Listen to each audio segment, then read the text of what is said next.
Meu irmão, minha irmã, mais uma vez unidos, conectados em nosso canal no YouTube para falar sobre o amor de Deus, para falar sobre a liturgia desse domingo que nos convida a uma profunda reflexão, nos convida a levantar a nossa cabeça.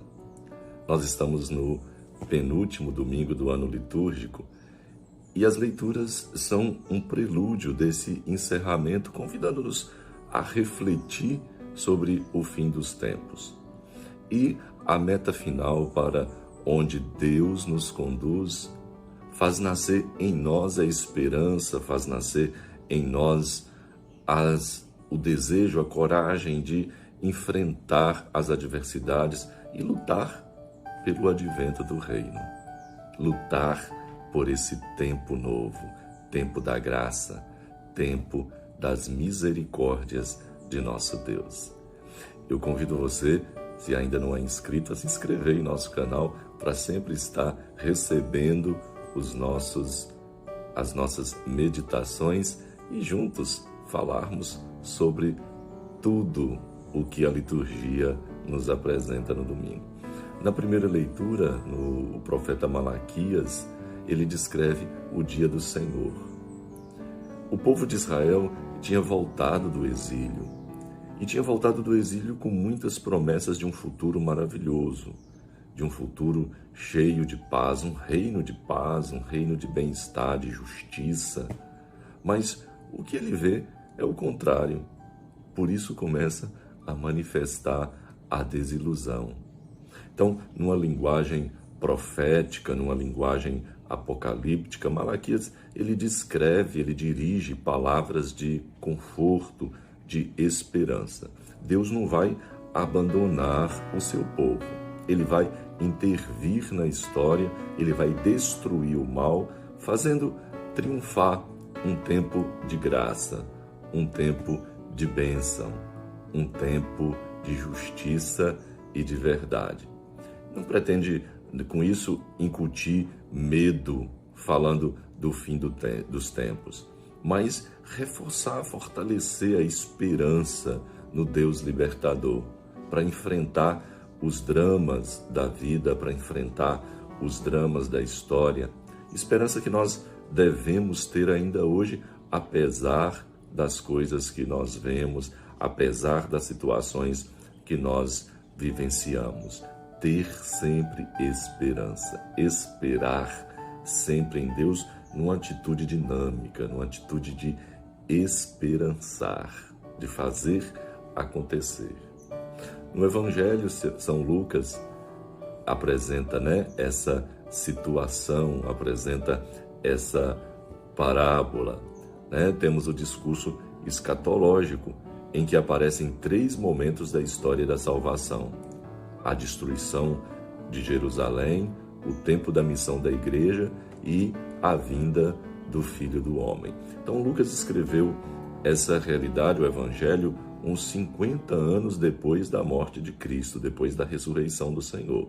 Então, durante esse tempo, aconteceram fatos terríveis: guerras, revoluções, a destruição do Templo de Jerusalém, a perseguição dos cristãos por parte dos judeus, daqueles que eram intolerantes, e a perseguição por parte também dos romanos.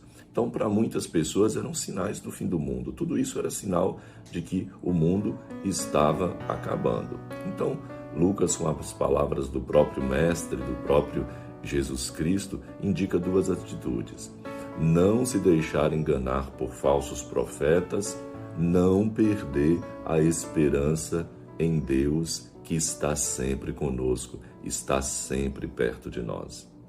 Meu irmão, minha irmã, os discípulos mostram a Jesus a grandiosidade do templo. Jesus, ele não se entusiasma com essa estrutura. Para ele, era uma estrutura já superada, e ele anuncia o fim desse modelo de sociedade e apresenta o surgimento de algo novo, o surgimento de uma nova realidade, uma outra realidade.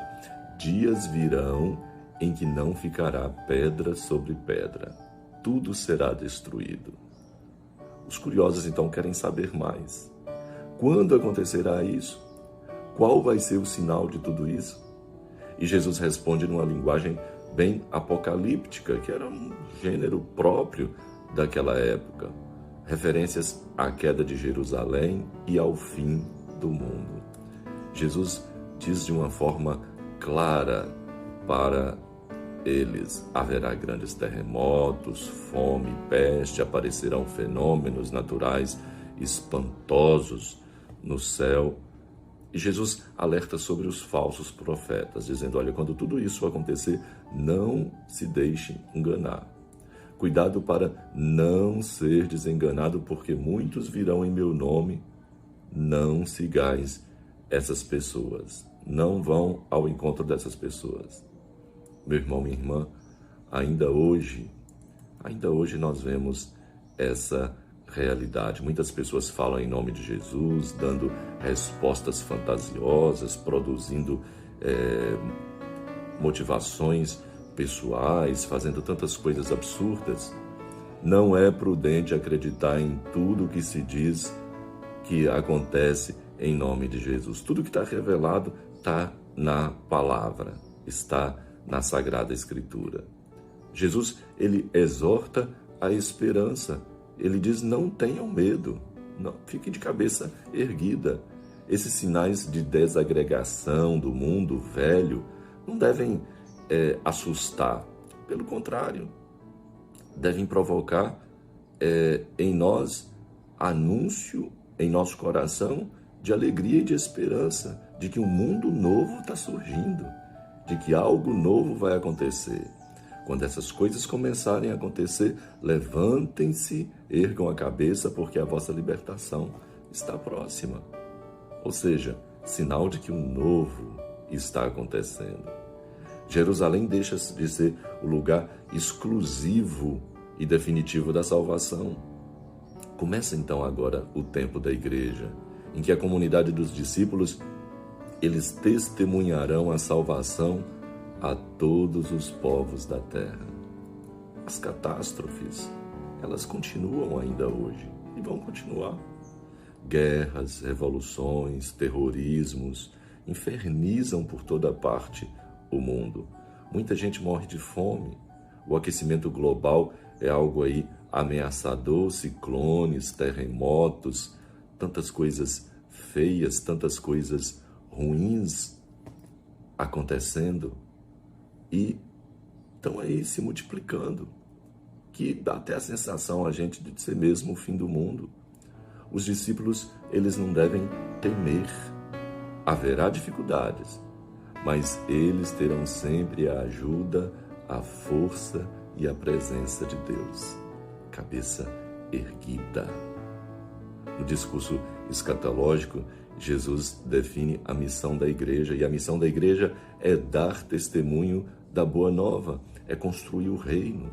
Qual é a nossa atitude diante do mundo catastrófico em que nós vivemos? Nós não devemos perder a esperança. Não desperdiçar nosso tempo com histórias de visionários, acreditando mais nessas coisas do que na própria palavra de Deus. Temos a certeza de que, não obstante todas as contrariedades do mundo novo, o reino de Deus, um dia esse reino certamente triunfará. O reino da justiça. Então, diante de tantas dificuldades, não vamos nos deixar levar pelo desânimo. Vamos acreditar na vitória do reino de Cristo, do Senhor do universo.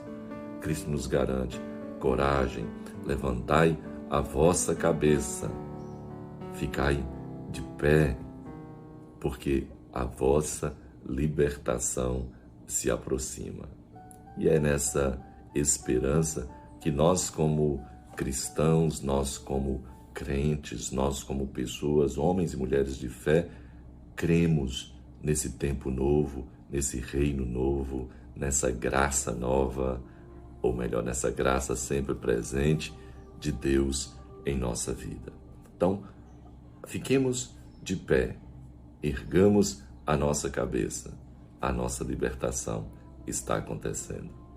Louvado seja nosso Senhor Jesus Cristo, para sempre seja louvado. E abençoe-vos o Deus onipotente, o Pai, o Filho e o Espírito Santo, e permaneça para sempre.